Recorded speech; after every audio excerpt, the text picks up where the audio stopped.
저는 위인전을 읽는 것을 좋아합니다.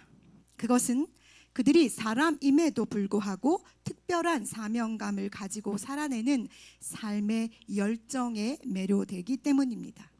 우리가 읽는 성경에도 수많은 사람들이 등장합니다. 그 많은 사람들은 서로 다른 성품, 환경, 기질과 모습을 하고 있습니다.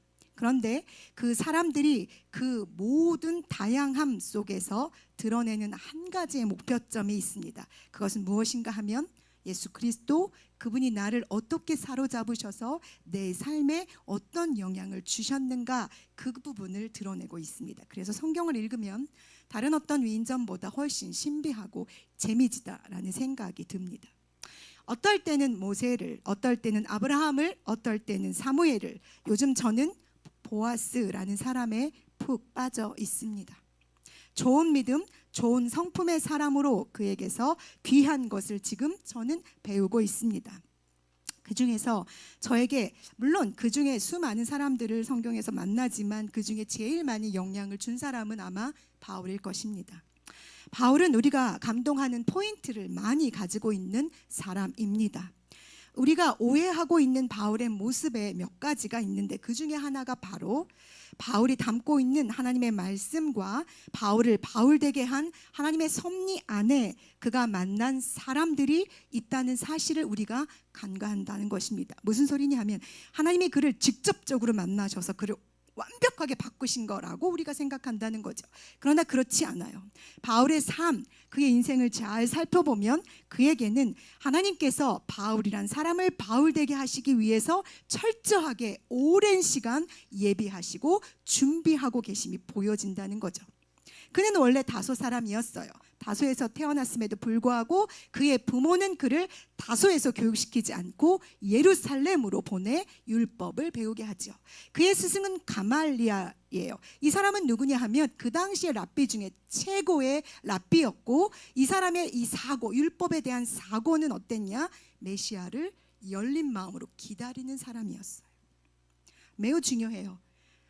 꽉 막힌 율법주의자가 아니라 열린 사고로 오실 메시아를 기다리던 사람이 바울의 스승이었다는 거죠. 이런 여러 가지가 바울이 다메섹에서 하나님과 짠 만날 수 있는 결정적인 그 타이밍에 이 모든 것이 합력해서 선을 이루며 바울을 바울되게 했어요. 그러니 가만히 여러분 자신을 돌아보십시오. 우연히 일어나고 있는 일들이 실상은 하나님께서 여러분을 여러분 되게 하기 위해서 오랜 시간 동안 공들이신 시간들, 사건들이라는 사실을 여러분이 깨달으셨으면 좋겠습니다. 그러니 내 옆에 있는, 내가 부딪히고 있는 이 모든 순간들은 그냥 일어나는 것이 아니라 하나님께서 여러분의 인생을 통해 들여다보시며 아주 공을 들여 아주 오랜 시간 동안 예비하시고 준비하신 것의 결정이 바로 오늘 이 자리라는 것을 기억하셨으면 좋겠습니다. 그러니 예배를 소중하게, 귀하게 여기셔야 합니다. 하나님께서 귀하고 귀하게 여기시는 자리이니 말이죠. 오늘이 아니면 이 하나님과 우리는 또 만날 수 없을지도 모르니까요. 그분 앞에서 이 예배의 자리를 통해서 그분 앞에 우리가 설 때 우리는 우리의 수치를 드러내고 우리의 부끄러움을 드러내야만 합니다. 그것을 우리는 회개라고 말합니다. 물론 예수 그리스도의 십자가의 죽으심을 통해 우리는 과거와 현재와 미래의 모든 죄의 사함을 받았습니다. 그럼에도 우리는 매일 우리의 발을 씻기시는 그리스도의 손길이 필요합니다. 그래서 예배가 우리에게 반드시 필요하고 기도가 우리에게 반드시 필요한 것입니다. 우리가 우리의 더럽고 수치스러운 모습을 그대로 하나님 앞에 가지고 나와서 하나님, 나의 아버지의 이름을 부를 때 나를 좀 불쌍히 여기시고 나를 좀 용서해 주세요 라고 우리의 연약함과 부족함을 고백할 때 바로 그때 우리에게 있는 대제사장이신 예수 그리스도께서 당신의 그 피 묻은 손으로 우리를 씻기시고 우리에게 의의 옷을 또 다시 순결의 그 옷을 입혀주시는 것입니다. 그러니 사랑하는 여러분, 하나님께 나아오는 것, 하나님 앞으로 달려오는 것을 주저하지 마십시오. 사탄은 우리가 하나님께로 달려가는 것, 주 앞에 나아오는 것을 주저하도록 우리의 뒷덜미를 잡고 앉힐 것입니다. 그러나 기억하십시오. 주님 앞에 나오지 않으면, 주의 거룩하심 앞에 내가 드러나지지 않으면 하나님을 만날 수 있는 기회를 놓칠 수도 있다는 것입니다. 우리는 가끔 이런 말을 합니다. 제가 너무 죄가 많아서요, 도저히 하나님 앞에 나아갈 수가 없어요. 내가 조금 좋아지면, 제가 조금 나아지면 그때 하나님께 갈게요. 그렇게 생각하는 사람들이 여기에 있거나 혹은 누군가가 그렇게 생각한다면 아마 그는 평생 하나님 앞에 나올 수 없을 것입니다. 왜냐하면 우리의 죄는 결코 우리의 힘으로, 우리의 의지로 나아질 수 있는 것이 아니기 때문에 그렇습니다. 사도 바울은 오늘 자신이 예전에는 비방자요, 박해자요, 폭행자였다고 고백하고 있습니다. 이 고백은 그의 서신서에 종종 쓰여지고 있습니다. 왜냐하면 정말 그는 그렇게 살았고 그것이 그의 평생 하나님 앞에 하나님 예수 그리스도의 사랑과 은혜를 입어 그가 사역자로 살아가는 모든 날 동안 이것은 그에게 트라우마처럼 남아서 계속해서 자신의 부끄러움과 수치로 하나님 앞에 고백되어지는 것이기 때문에 그렇습니다.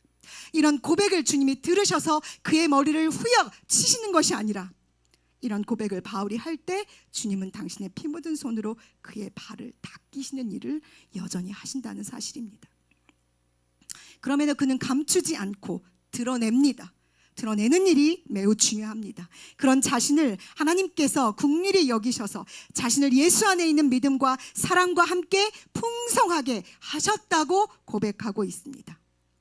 그가 풍성하게 된 이유는 바로 자신을 향해 일체 참아주신 그리스도 때문이라고 말합니다.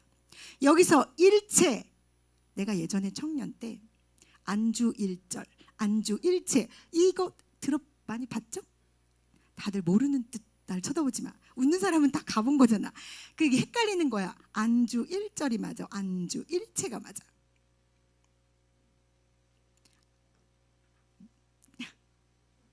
나만 알아? 모두 안 감사합니다. 여러분의 순결을 지켜주셔서 너무 감사합니다. 이 일체, 안주 일체가 아니라 안주 1절이야. 일체는 아무것도 없이 모든 것을 포함하는 것이기 때문에 그 식당에 그럴 수 없잖아. 안주가 그렇게 많을 수 없잖아. 그만 얘기할게요.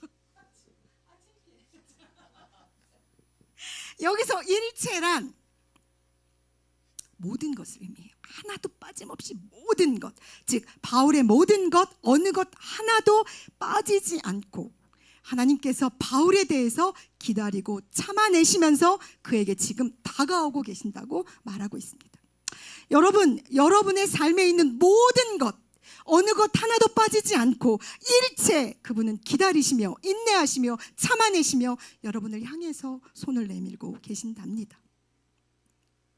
그것 중에 내가 부끄러워 고개 들 수 없는 것도, 내가 차마 내 입으로 말할 수 없는, 발설할 수 없는 그 과거의 부끄러움도, 지금 여전히 하나님 앞에 잘 살고 싶지만 그렇게 사라지지 않는 삶의 여정도 상관없이 주님은 여전히 그 모든 것을 품으시고 일체 여러분을 향하여 오래 참아내고 계시다는 사실입니다. 그것이 바로 바울이 말하는 풍성입니다. 여러분과 저에 대해서 하나님께서 모르시겠습니까? 우리가 하나님의 시선을 피해 어딘가 숨어 있으면 그분은 우리를 모른 척 하실까요? 아니요. 그분 앞에 숨겨지는 것이, 그분 앞에 가려지는 것이 절대 없다는 사실을 여러분 기억하셨으면 좋겠습니다. 우리가 저 어둠 속에 숨어서 거기 꽁꽁 문을 닫고 숨어 있을지라도 과거와 현재와 미래의 죄를 용서하신다는 예수 그리스도의 이 놀라우신 의미를 여러분이 머리에 박아두시기 바랍니다. 과거에 내가 알지 못해서 지은 죄, 현재 내가 알면서도 지은 죄, 미래에 내가 혹시 몰라 지을 수 있는 그 죄까지도 주 예수가 십자가에 달려 죽으심으로 용서하셨다는 사실.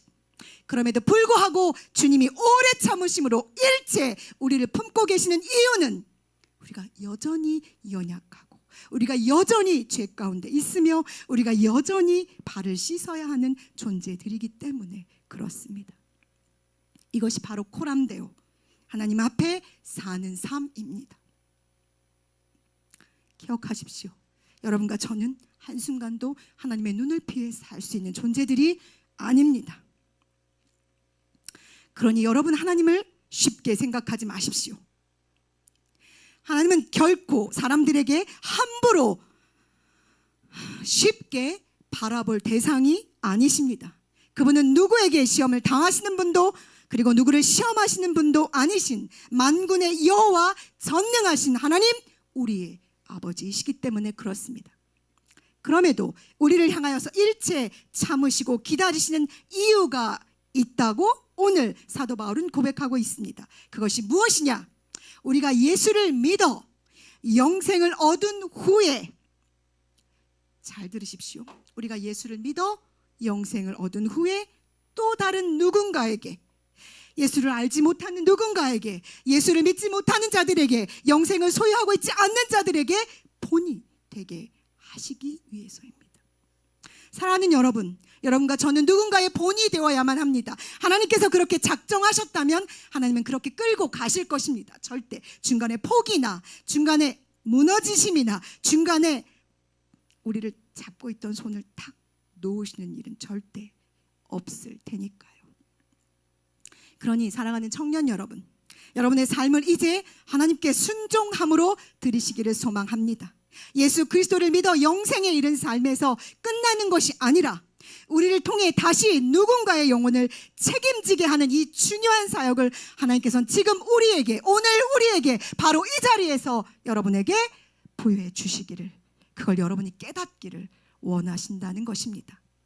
그러기 위해서 우리는 믿음의 선한 싸움을 싸워야만 합니다. 그래서 싸움입니다. 오늘 우리가 읽은 본문 19절에서 바울은 믿음과 선한 양심이라는 단어를 사용했습니다. 믿음만 있으면 되는 거 아니에요? 아니요. 믿음으로 우리가 영생을 얻어 구원을 받았다면 이제 그 다음에 우리가 가져야 할 건 뭐냐? 선한 양심입니다. 저는 여러분 한 사람 한 사람을 진심으로 사랑합니다. 그것은 내가 만들어낸 내 안에서의 사랑할 거야, 사랑해야 돼, 반드시 해야만 해, 절대적으로 해야 돼 라고 내가 스스로 나를 가스라이팅하는 게 절대 아니라, 하나님께서 내게 부여해 주신, 여러분들의 이름을, 여러분들의 얼굴을 떠올릴 때마다 주시는 하나님의 사랑이라고 믿습니다. 그걸 저는 내 안에서 하나님께서 이미 착한 일을 시작하셨다고 믿습니다. 내가 하는 게 아니듯 내 안에 성령께서 나로 그 일을 하도록 이끌어 가시듯, 여러분이 주 예수 그리스도를 나의 구주로 고백하고 그분을 나의 주님으로 모시고 예배하는 자리에 오늘 나왔다면, 여러분은 여러분 안에 이미 선한 일을 시작하신 성령님에 의하여 살아가는 존재들이라는 이 사실을 믿으시기 바랍니다. 반드시 믿으셔야 합니다. 그래서 우리는 이 선한 싸움을 함에 있어 내 의지가 아니라, 내 힘이 아니라 나를 믿음으로 이끌어 가시는 예수 그리스도의 보혈의 피와 함께 나를 이 선한 싸움에서 승리하도록 내 안에서 끊임없이 나와 함께 싸워주시는 성령님과 더불어 함께 앞으로 나아가는 길밖에 없습니다. 우리에게 후퇴는 없습니다. 뒤를 돌아보고 과거 일을 떠올리고 그것을 그리워하는 것은 주님이 기뻐하는 삶이 아니기 때문에 그렇습니다. 사랑하는 여러분, 말씀을 마치겠습니다. 우리는 믿음을 가진 존재들입니다. 맞지요? 여러분 예수 그리스도를 믿으시지요? 이제 그 믿음과 함께 선한 양심을 가지고 여러분 앞에 있는 여러분이 반드시 싸워 이겨야 하는 그 모든 것들과 잘 싸워내시기를 원합니다. 그 일을 위해서 내가 기도하며 그 일을 위해 여러분 뒤에서 내가 사정없이 밀겠습니다. 가끔 내 등 뒤에서 누가 나를 밀어서 나를 절벽 아래로 떨어뜨리게 하시는 것 같은 느낌이 들 때가 있어. 더 이상 키는 클 필요가 없는데 나를 자꾸 떨어뜨리시지. 그때가 하나님의 힘으로 날아오를 수 있는, 저 높은 곳을 향해 멋지게 날아오를 수 있는 기회라는 사실을 여러분 기억하셨으면 좋겠습니다.